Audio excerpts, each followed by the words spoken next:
दोस्तों, इस वीडियो में हम स्टोरी एक्सप्लेन करने वाले हैं फॉल मूवी की, जो साल 2022 में रिलीज हुई थी।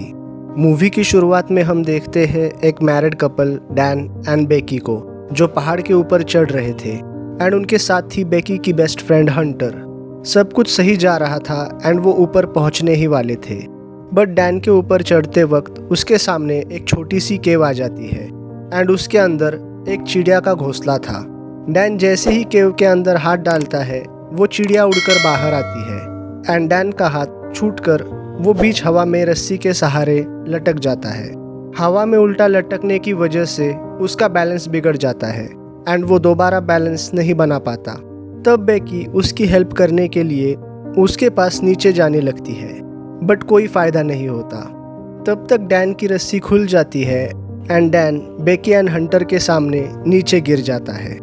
इसके बाद सीन चेंज हो जाता है एंड कहानी 51 हफ्ते आगे बढ़ती है एंड हम देखते हैं बेकी को, जो बार में बैठी है एंड अभी तक डैन के हादसे को भुला नहीं पाई।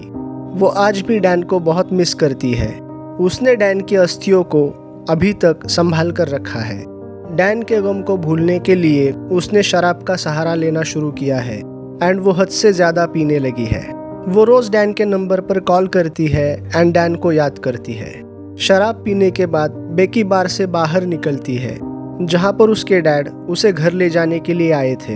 वो बेकी को कहते हैं उसे इस तरह से खुद की ज़िंदगी बर्बाद नहीं करनी चाहिए एंड वो उसे कहते हैं कि उन्हें उसकी फिक्र है, बट बेकी को ऐसा लगता है कि उसके डैड उसका दर्द नहीं समझ सकते, इसलिए वो उनसे ज़्यादा बातचीत नहीं करती। घर पहुँचने के बाद बेकी सुसाइड करने वाली थी, बट तभी उसे हंटर का कॉल आता है, जो पिछले 1 साल से उससे मिली नहीं थी। वो अचानक उससे मिलने उसके घर पर आती है, बिकॉज बेकी के पिता ने उससे मदद मांगी थी बेकी को डैन के हादसे से बाहर निकालने के लिए। बेकी हंटर से मिलकर खुश होती है एंड उसे उसकी लाइफ के बारे में पूछती है। तब हंटर उसे उसके साथ एक एडवेंचर पर चलने के लिए कहती है। वो उसे मोबाइल में एक 2000 फीट के टीवी टावर की तस्वीर दिखाती है, जिस पर चढ़ने का प्लान उसने बनाया है। हंटर बेकी को कहती है ये एडवेंचर उनके पुराने दिनों को ताज़ा कर देगा। साथ ही हंटर बेकी को कहती है उसने जो डैन के अस्थियों को संभाल कर रखा है, उन्हें वो 2000 फीट से बिखेर सकती है, ताकि डैन की आत्मा को शांति मिले। उस वक्त बेकी हंटर को मना करती है, लेकिन अगले दिन सुबह डैन के अस्थियों को देखकर वो हंटर के साथ जाने के लिए मान जाती है।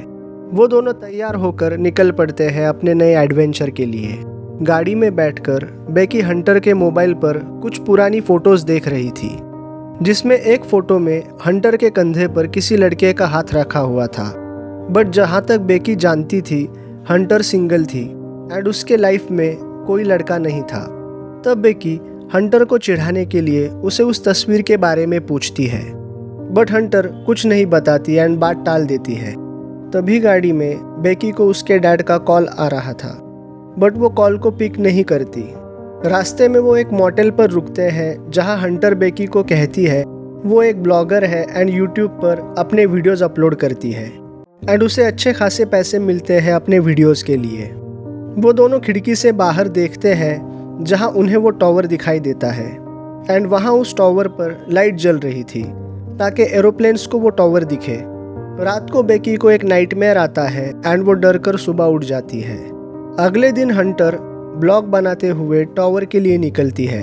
थोड़ी देर गाड़ी चलाने के बाद वो टावर के पास पहुंच जाते हैं, जहां पर गेट बंद होने की वजह से वो गाड़ी को वहीं पार्क करते हैं एंड आगे पैदल निकल जाते हैं। इस दौरान हंटर व्लॉग रिकॉर्ड कर रही थी। तभी वो देखती है 2 गिद्धों को, जो एक जानवर को खा रहे थे एंड वो जानवर जिंदा था। हंटर उस जानवर की फोटो खींचकर उसे इंस्टा पर अपलोड कर देती है। तब तक वो टावर के नीचे पहुंच जाते हैं, जो उनकी उम्मीद से ज़्यादा बड़ा लग रहा था। उसकी ऊंचाई देखकर बेकी नर्वस हो जाती है एंड डर की वजह से उसके हाथ पांव कांप रहे थे, बट हंटर उसके पास आकर उसे हौसला देती है एंड कहती है उन लोगों ने इससे भी ज़्यादा ऊंचे पहाड़ चढ़े हैं। हंटर खुद को रस्सी से उसके साथ बांध देती है एंड वो दोनों टावर की तरफ बढ़ते हैं। हंटर आगे थी एंड बेकी उसके पीछे। उस टावर की सीढ़ियाँ बहुत पुरानी एंड जंग लगी हुई थी। जिस वजह से वो सीढ़ियाँ हिल रही थी। बट हंटर को इस बात का कोई फर्क नहीं पड़ रहा था एंड वो आगे बढ़ रही थी। एंड तब बेकी नोटिस करती है कि पूरा टावर हिल रहा था। वहाँ हम देखते हैं उस टावर के नट बोल्ट भी निकल कर गिर रहे थे। 1000 फीट से ज़्यादा की चढ़ाई करने के बाद वो दोनों रुक कर पानी पीते हैं एंड वहाँ का नज़ारा देखते हैं। धीरे धीरे चढ़ते हुए अंदरूनी सीढ़ी के सहारे वो 1800 फीट तक पहुँच जाते हैं, जहाँ पहुँचकर बेकी की हालत ख़राब हो गई थी बिकॉज वो काफ़ी ऊपर तक पहुँच गए थे एंड वहाँ पर हवा बहुत तेज़ चल रही थी। वो और ऊपर नहीं जाना चाहती थी बट हंटर ने स्टार्ट ले लिया था, इसलिए वो उसके पीछे चल पड़ती है। लेकिन इस सीढ़ी का हाल पहले वाली सीढ़ी से भी बुरा था एंड ये सीढ़ी टावर की बाहर की तरफ थी। आधे रास्ते पहुंचकर उन्हें डिश को पार करना था, वो भी बीच में से। वो दोनों संभाल कर डिश को पार करके आगे बढ़ती है। तेज हवा के चलते बेकी चढ़ने से डर रही थी। तब हंटर उसे और डरा रही थी सीढ़ी को हिलाकर, जिस वजह से स्क्रूज और ढीले हो गए। उस वक्त एक बोल्ट निकलकर नीचे गिरता है। इसके बावजूद वो दोनों सेफली ऊपर पहुंच जाते हैं। ऊपर पहुंचकर वो दोनों बहुत खुश थी, मानो उन्होंने दुनिया जीत ली हो। हंटर वहां पर फोटोज एंड वीडियोस लेती है एंड इसके बाद वो अपनी बैग से ड्रोन निकालकर उड़ाती है एंड उनके अच्छे शॉट्स लेती है। ड्रोन का रिमोट बेकी के हाथ में देकर वो लैच पर लटक जाती है बिना किसी सहारे के। एक हाथ से लटक कर वो खुद की वीडियोस शूट करती है। ऊपर आकर वो बेकी को भी वैसे शॉट्स देने के लिए कहती है।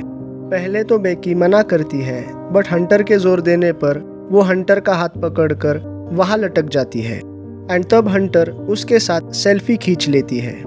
हंटर उसे ऊपर खींचती है एंड वो दोनों हंसने लगते हैं बिकॉज वहाँ पहुंचकर उन्हें काफ़ी मज़ा आ रहा था। अब बारी आती है असली काम की, जिसके लिए बेकी हंटर के साथ आई थी। वो डैन के अस्थियों को वहाँ से नीचे बिखेर देती है ताकि डैन की आत्मा को शांति मिल जाए। अब टाइम था वापस नीचे जाने का, जो कि चढ़ाई से भी ज़्यादा मुश्किल था। पहले बेकी नीचे उतरने लगती है एंड उसके नीचे उतरते ही सीढ़ी लुढ़क कर नीचे गिर जाती है एंड वो रस्सी के सहारे हवा में लटक जाती है। बट हंटर उसे किसी तरह संभालती है एंड टावर को रस्सी लपेटकर हंटर बेकी को वापस ऊपर खींचती है। पूरा एफर्ट लगाकर वो बेकी को ऊपर ले आती है। ऊपर पहुंचकर बेकी एंड हंटर जोर जोर से हंस रहे थे, लेकिन उन्हें पता नहीं था कि पूरी सीढ़ी टूट चुकी है। जब वो दोनों नीचे देखते हैं तब उन्हें पता चलता है वो दोनों वहाँ फंस चुके हैं एंड तब दोनों बुरी तरह से घबरा जाते हैं। वो अपना मोबाइल निकालकर हेल्प के लिए कॉल करने की कोशिश करते हैं बट उनके मोबाइल पर सिग्नल ही नहीं था। वहाँ ऊपर एक बॉक्स लगा हुआ था, उसमें उन्हें एक बाइनोक्यूलर एंड एक फ्लेयर गन मिलती है। तब उन्हें रियलाइज होता है उनका बैग डिश पर गिर गया है एंड उनकी पानी की बोतल भी उसी बैग में थी। बेकी पैनिक करने लगती है बिकॉज वो ऊपर फंस गए थे एंड उन्होंने किसी को बताया नहीं था कि वो यहाँ पर आने वाले हैं। बट हंटर उसे कहती है वो शांत रहे बिकॉज सीढ़ियों की आवाज़ सुनकर कोई ना कोई पुलिस को कॉल कर देगा। बट वहाँ दूर दूर तक कोई दिखाई नहीं दे रहा था। इस बीच हंटर की नज़र बेकी के पैर पर पड़ती है, जहाँ पर गिरने की वजह से कट लगा था एंड वहाँ से बहुत सारा खून निकल रहा था। हंटर अपनी शर्ट उतारकर उसके पैर पर बांधती है, जिसके बाद वो दोनों इंतजार करते हुए बैठ जाती है कि कोई आकर उन्हें बचा लेगा। कुछ देर बाद माहौल को थोड़ा हल्का करने के लिए बेकी हंटर का इंटरव्यू लेने लगती है। उन दोनों का मूड हल्का होने के बाद हंटर बाइनोक्यूलर से आसपास देखने लगती है, जहां पर उसे एक आरवी दिखाई देती है बट उन्हें पता नहीं था उसमें कोई रहता है या नहीं। हंटर को याद आता है जब वो टावर के नीचे थे तब उन्हें सिग्नल मिल रहा था। ये सोचकर हंटर एक पोस्ट टाइप करके सेंड करती है एंड मोबाइल को सिग्नल मिलने के लिए रस्सी की मदद से फ़ोन को नीचे लटका देती है ताकि वो मैसेज उसके फॉलोअर्स तक पहुंच जाए एंड उनमें से कोई पुलिस को कॉल करके उनकी लोकेशन बता दे। बट काम नहीं बनता। तब फ़ोन को और नीचे करने के लिए हंटर खुद को लटकाकर फ़ोन को अपने हाथ में पकड़ लेती है, लेकिन ये आइडिया भी काम नहीं करता। तब वो वापस ऊपर आ जाती है, जिसके बाद वो दोनों फ़ोन को किसी तरह सेफली नीचे पहुंचाने का प्लान बनाते हैं ताकि फ़ोन नीचे फेंकने के बाद टूटे ना। इसलिए हंटर खुद का शूज़ निकालकर फ़ोन को उसमें अच्छी तरह से रखकर उसकी पैडिंग करती है, जिसके बाद वो फ़ोन को ऊपर से नीचे फेंक देते हैं। एंड वो उम्मीद पर थे कि फ़ोन नीचे जाते ही मैसेज पोस्ट हो जाएगा, बट उनकी पैडिंग के बावजूद फ़ोन ऊपर से गिरकर टूट जाता है। अब इन्हें ये नहीं मालूम कि फ़ोन सेफली नीचे पहुंचा है या नहीं, एंड वो मैसेज हंटर के फॉलोअर्स तक पहुंचा है या नहीं। अब ये यहाँ बैठकर सिर्फ इंतज़ार ही कर सकती है। इसी बीच बेकी नोटिस करती है हंटर के पैर पर एक टैटू है 143 का, यानी कि आई लव यू। तभी हंटर देखती है नीचे कोई आदमी अपने डॉग को घुमा रहा है। उन्हें देखकर वो दोनों ज़ोर ज़ोर से चिल्लाने लगती है, बट उनकी आवाज़ नीचे नहीं पहुंचती। वो डॉग हंटर के जूते एंड टूटे मोबाइल के पास जाकर सूंघने लगता है। उस आदमी का ध्यान खींचने के लिए बेकी अपने दोनों पैरों के जूते निकालकर नीचे फेंकती है। तब उस आदमी का ध्यान बेकी के जूते पर जाता है, बट वो ऊपर नहीं देखता। वो जूता वहीं पर फेंक कर वहाँ से चला जाता है। तब बेकी फ्लेयर गन फायर करने लगती है, बट हंटर उसे रोकती है बिकॉज वो आदमी उनकी तरफ देख ही नहीं रहा था। तब हंटर बाइनोक्यूलर से आरवी की तरफ देखती है। वहाँ पर एक और आदमी था एंड वो दोनों पार्टी की तैयारी कर रहे थे। उनका खाना देखकर इनको भी भूख लग रही थी। रात को बेकी अपने फ़ोन में एक वीडियो देख रही थी जिसमें वो एंड डैन डांस कर रहे थे, एंड उन्हें देखकर हंटर काफ़ी दुखी थी। रात को सही वक्त देखकर बेकी उस फ्लेयर गन को चला देती है, एंड आरवी से वो दोनों लोग बेकी को एंड हंटर को देख लेते हैं। उन्हें देखकर वो आरवी को लेकर उनकी कार तक पहुंच जाते हैं, एंड उन्हें आता देख बेकी एंड हंटर खुश हो जाती है। वो दोनों कार तक आते हैं एंड कार के इर्द गिर्द देखकर कार को चुरा कर अपने साथ ले जाते हैं। ये देखकर वो दोनों अपसेट हो जाती है। तब तक उस टावर पर लाइट आ गई थी। उन दोनों को काफ़ी नींद आ रही थी, बट जहाँ पर वो बैठे थे वहाँ पर सोना काफ़ी रिस्की था। वहाँ बैठकर वो दोनों बातें कर रहे थे, एंड बातों बातों में बेकी हंटर से उसके 143 वाले टैटू के बारे में पूछती है, बिकॉज डैन हमेशा उसे 143 कहता था। तब हंटर बेकी को सच बता देती है कि डैन के साथ उसका अफेयर चल रहा था। वो बेकी को कहती है वो डैन से बहुत प्यार करती थी एंड वो उसे बहुत स्पेशल फील कराता था। ये सुनकर बेकी शॉक हो जाती है क्योंकि डैन के लिए वो मरने जा रही थी एंड उसने उसी की बेस्ट फ्रेंड के साथ मिलकर उसे चीट किया। हंटर आगे बोलती है डैन की मौत के बाद उसे भी काफ़ी सदमा लगा था एंड इसलिए वो उससे मिलने नहीं आई। अगले दिन सुबह बेकी का अलार्म बजता है जो उसने सेट किया था हंटर का मोबाइल फेंकने से पहले। अब हंटर का मोबाइल फेंके 24 घंटे हो चुके थे एंड अभी तक कोई हेल्प नहीं आई थी। उन दोनों को काफ़ी प्यास लग रही थी एंड पानी की बैग नीचे डिश पर पड़ी थी, जिसे लाने के लिए हंटर नीचे उतरती है एंड नीचे जाने से पहले वो बेकी को अपने किए पर सॉरी कहती है। हंटर नीचे पहुंच जाती है बट उसका हाथ वहां तक नहीं पहुंच रहा था, इसलिए वो रस्सी को खोलकर स्विंग करते हुए डिश पर कूद जाती है। वहां पर वो थोड़ा पानी पीकर उस बैग को सेल्फी स्टिक की मदद से रोप पर लटका देती है एंड खुद कूदकर उस रस्सी को पकड़ लेती है। बेकी उसे जोर लगाकर ऊपर खींच रही थी। हंटर सीढ़ी तक पहुंच गई थी बट अचानक उसका पैर फिसल जाता है एंड वो नीचे गिर जाती है। हिम्मत करके बेकी नीचे देखती है, तब हंटर बैग पर लटकी हुई थी एंड उसका हाथ बुरी तरह से छिल गया था। वो बेकी को कहती है वो ऊपर नहीं चढ़ सकती, इसलिए बेकी को उसे खींचना पड़ेगा। धीरे धीरे बेकी हंटर को ऊपर खींच ले आती है। बैग ऊपर आने के बाद वो एक नया प्लान बनाते हैं।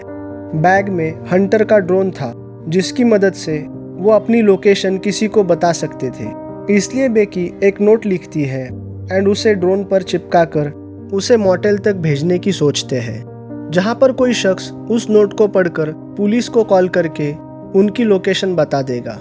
बेकी ड्रोन को मोटेल की ओर उड़ाती है बट थोड़ा उड़ने के बाद ड्रोन की बैटरी खत्म होने लगती है।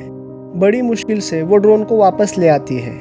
रात को बेकी की आंख लगती है जहाँ पर उसे एक बुरा सपना आता है जिसमें वो देखती है हंटर उसके पास मरी पड़ी थी एंड एक गिद्ध उसे खा रहा था।